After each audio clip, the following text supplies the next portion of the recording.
This game turned out to be a delightful surprise. While the visuals may lack the polish of modern releases, and some aspects feel inspired by other titles, I genuinely enjoyed the hours I've spent with it so far. The gameplay is engaging, with a compelling premise and battle mechanics that feel both innovative and fun. It strikes a nice balance, blending elements like magic and gunpowder to create a wide range of possibilities. What really stood out were the humorous touches.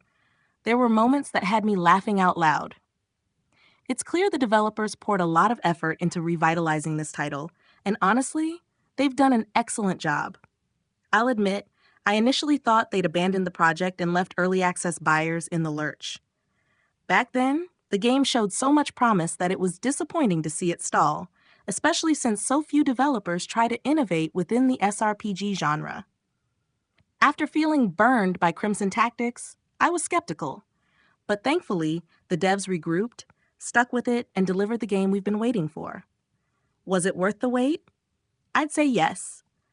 I'm glad my first impression of their dedication proved to be right. Turn-based tactical games are my favorite genre, but I've grown tired of the same formula. Small squads, linear chapters, alternating story and battle sequences. This game, however, breaks that mold. In Glorious Companions, you get an open world to explore, 2 races to choose from with multiple classes and archetypes, and a story you can follow or ignore entirely and live as a mercenary. It feels more like a mercenary simulator with high fantasy elements, and it's refreshing. The lack of a strict roster limit is another highlight. You can build a large warband, which adds depth to the gameplay.